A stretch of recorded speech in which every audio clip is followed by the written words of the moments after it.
నమస్తే, welcome to TV9. నేను దీప్తి మధుసూదన్ రెడ్డి. ఆంధ్రప్రదేశ్లో కూటమి ప్రభుత్వం అధికారంలోకి వచ్చిన తర్వాత, ముఖ్యంగా చంద్రబాబు నాయుడు ముఖ్యమంత్రి అయిన తర్వాత చాలా పనులు కూడా చకచకా జరిగిపోతూనే ఉన్నాయి. అయితే ఆయన ముఖ్యమంత్రి అయిన తర్వాత చాలా ఫాస్ట్గా ఫినిష్ చేసిన వర్క్స్లలో ప్రత్యేకంగా మాట్లాడుకోవాల్సింది నామినేటెడ్ పదవుల భర్తీ. ఎన్నడూ లేని విధంగా వచ్చిన 3-4 నెలల్లోపే పూర్తిగా నామినేటెడ్ పదవుల భర్తీని చేసేశారు చంద్రబాబు నాయుడు. గతంలో ఎన్నడూ ఈ విధంగా చేయలేదు. ఆయన గతంలో 2014లో కూడా ముఖ్యమంత్రి అయిన తర్వాత 2 ఏళ్ల తర్వాత నామినేటెడ్ పదవుల భర్తీ చేశారు. అప్పటి వరకు ఖాళీగానే ఉన్నాయి. సో అలాంటి పరిస్థితుల్లో ఇప్పుడు ఈసారి మాత్రం 2024లో అధికారంలోకి వచ్చిన వెంటనే 2 నెలల్లోనే ఫస్ట్ నామినేటెడ్ పదవుల భర్తీ కోసం కసరత్తు మొదలు పెట్టేశారు. 3-4 నెలల్లో పూర్తి లిస్టును కూడా ఇచ్చేశారు.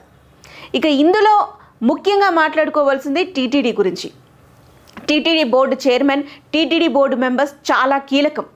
సో అందులో టీటీడీ బోర్డు చైర్మన్ ఎవరికి వస్తుందా అని రకరకాల పేర్లు వినిపించిన తరుణంలో ఫైనల్లీ బీఆర్ నాయుడుకి టీటీడీ బోర్డు చైర్మన్ పదవి ఇచ్చేశారు. ఇక టీటీడీ బోర్డు మెంబర్స్గా జనసేన, బీజేపీ, టీడీపీకి సంబంధించిన వాళ్ళకి ఈక్వల్ ప్రియారిటీ ఇస్తూ టీటీడీ బోర్డు మెంబర్స్ని తీసుకున్నారు. ఇదంతా బాగానే ఉంది. ఇప్పుడు టీటీడీలో అత్యవసరంగా నియామకాలు జరగాల్సినవి ఏంటి అనంటే, ఒకటి ఎస్వీబీసీ చైర్మన్, మరొకటి ఎస్వీబీసీ సీఈఓ, ఇక SVBC adviser and SVBC chief adviser. దీంతో పాటు SEETA అంటే Shri Venkateswara employees training academy. So దీనికి కూడా చైర్మన్ని నియమించాల్సిన అవసరం ఎంతైనా ఉంది. సో ఎస్వీబీసీ గురించి మీలో చాలామందికి తెలిసే ఉంటుంది. 2018లో ఏర్పడింది. ఎస్వీబీసీ చైర్మన్గా గతంలో 2018లో ఏర్పడిన తర్వాత ఏప్రిల్ 21న అప్పుడు రాఘవేంద్రరావు గారు ఎస్వీబీసీ చైర్మన్ అయ్యారు. ఇక్కడ 2019లో వైసీపీ అధికారంలోకి వచ్చిన తర్వాత ఆయన రిజైన్ చేశారు. ఆ తర్వాత పృథ్వీరాజ్కి ఆ పదవిని కట్టబెట్టారు. కానీ అనూహ్య కారణాల వల్ల పృథ్వీరాజ్ కూడా ఆ పదవి నుంచి వైదొలగాల్సి వచ్చింది. ఇక ఆ తర్వాత వెంకటగిరి మాజీ ఎమ్మెల్యే సాయి కృష్ణ యాచేంద్రకి ఆ పదవి దక్కింది. ఇక SVETA ఇది కూడా చాలా important, Shri Venkateswara employees training academy. So దీంట్లో ఏంటి అంటే, ఎవరైతే ఈ టీటీడీలో ఎంప్లాయీస్గా పనిచేస్తూ ఉంటారో వాళ్ళకి ట్రైనింగ్స్ ఇస్తూ ఉంటారనమాట.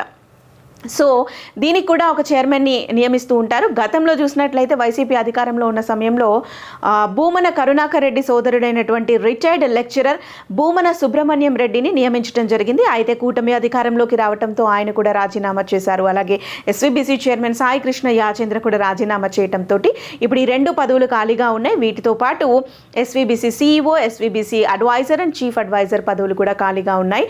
సో వీటి కోసం చాలామంది ప్రయత్నాలు చేస్తున్నారు ఈ పదవుల కోసం అని చెప్పేసి. ఇక ముఖ్యంగా మాట్లాడుకున్నట్లయితే ఎస్వీబీసీ చైర్మన్ చాలా చాలా కీలకమైనది. ఈ పదవులు ఇప్పటి వరకు ఎక్కువగా సినీ ఇండస్ట్రీకి సంబంధించిన వాళ్ళకి దక్కాయి.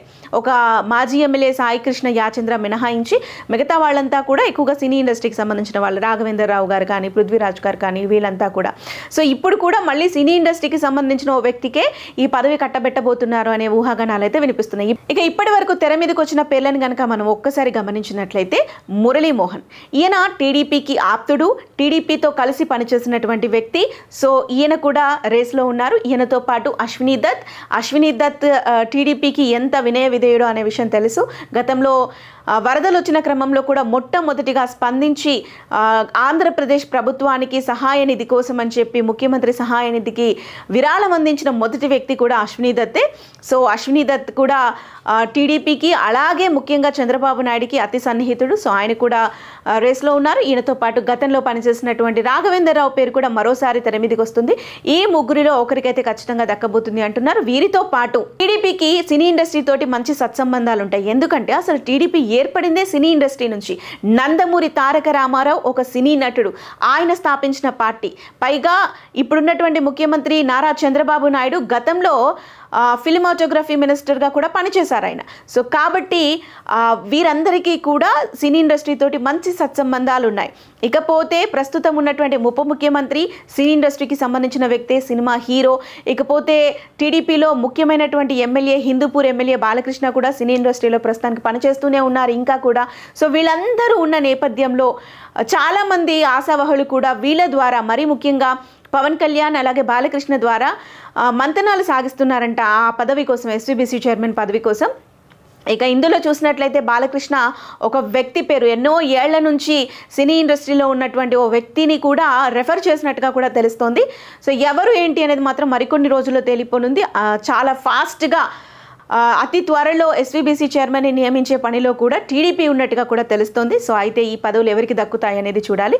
ఒకవేళ ఎస్వీబీసీ చైర్మన్ కనుక టీడీపీకి సంబంధించిన వ్యక్తికి కానీ ఇస్తే ఎస్వీబీసీ సీఈఓ కానీ SVBC adviser and chief adviser పదవులకి మాత్రం జనసేన అలాగే బీజేపీకి సంబంధించిన వ్యక్తులకి ఇవ్వాలి అని చూస్తున్నారు. ఇక మరీ ముఖ్యంగా అన్య మతస్థులకి ఈసారి టీటీడీలో ఎక్కడా కూడా తావులేదు. అది టీటీడీ బోర్డులో కానీ, టీటీడీ చైర్మన్ విషయంలో కానీ, టీటీడీ ఎంప్లాయీస్ విషయంలో కానీ, ఎస్వీబీసీ ఎంప్లాయీస్ విషయంలో కానీ ఎక్కడా కూడా ఏ చిన్న పరిస్థితుల్లో కూడా అన్య మతస్థులకి తావు లేకుండా పూర్తిగా హిందువులని మాత్రమే తీసుకోవాలని కఠిన నిర్ణయం అయితే తీసుకున్నారు. ఇందులో భాగంగానే ప్రతి పార్టీకి కూడా ఈక్వల్ ప్రయారిటీ ఇచ్చే విధంగా కూడా ఏదైతే టీటీడీ బోర్డు మెంబర్స్ పదవుల విషయంలో కానీ, అలాగే SVBC chairman, SVBC adviser, CEO, chief adviser విషయంలో కానీ ప్రతి ఒక్క విషయంలో ఈక్వల్ ఇంపార్టెన్స్ ఇచ్చే విధంగా అయితే నిర్ణయాలు తీసుకోబోతున్నట్టుగా కూడా తెలుస్తుంది. సో ఈ నేపథ్యంలో అటు మురళీమోహన్ కానీ, అశ్విని దత్ కానీ, అలాగే రాఘవేంద్రరావు ముగ్గురు కూడా టీడీపీ పార్టీకి సంబంధించినటువంటి వ్యక్తులే. టీడీపీ పార్టీ అధినేత ముఖ్యమంత్రి చంద్రబాబు నాయుడుకి అతి సన్నిహితులు ఈ ముగ్గురు కూడా. సో ఒకవేళ ఎస్వీబీసీ చైర్మన్ పదవి కానీ వాళ్ళకి దక్కితే మరొక పదవి ఎస్వీబీసీ సీఈఓ కావచ్చు, అడ్వైజర్ కావచ్చు, చీఫ్ అడ్వైజర్ కావచ్చు, అది కానీ జనసేన పార్టీకి సంబంధించిన వ్యక్తికి అయితే దక్కబోతుంది అన్నట్టుగా కూడా తెలుస్తుంది. ఇక ఇందులో మరొక పదవిని ఖచ్చితంగా బాలకృష్ణ రెఫర్ చేసిన వ్యక్తికి కూడా దక్కుతుంది అనేది మాత్రం తెలుస్తోంది. ఇకపోతే SVETA Sri Venkateswara employees training academy chairman కూడా త్వరలో నియమించబోతున్నారు. ఇది బీజేపీకి దక్కుతుంది అనే వార్తలు కూడా వస్తున్నాయి. సో ఓవరాల్గా అటు టీడీపీకి, బీజేపీకి, జనసేనకి ఈక్వల్ ప్రయారిటీ ఇస్తూ త్వరలో ఎస్వీబీసీ, ఎస్వీఈటీఏ ఎంప్లాయీస్ని రిక్రూట్ చేసుకోబోతున్నారు. ఈ పదవులు కట్టబెట్టబోతున్నారు. ఇదన్నమాట సంగతి. మరి ఎవరు ఎస్వీబీసీ చైర్మన్ అయితే కరెక్ట్ అని మీరు అనుకుంటున్నారో మీ ఒపీనియన్ని కామెంట్ రూపంలో మాకు తెలియజేయండి. నేనే ఆప్షన్స్ కూడా ఇస్తున్నాను. Option A Murali Mohan, option B Raghavendra Rao, option C Ashwini Dutt. ఎవరికి ఎస్వీబీసీ చైర్మన్ పదవి ఇస్తే కరెక్ట్గా పనిచేస్తారని మీరు అనుకుంటున్నారో మీ ఒపీనియన్ని ఖచ్చితంగా కామెంట్ రూపంలో మాకు తెలియజేయండి. Thank you for watching this video.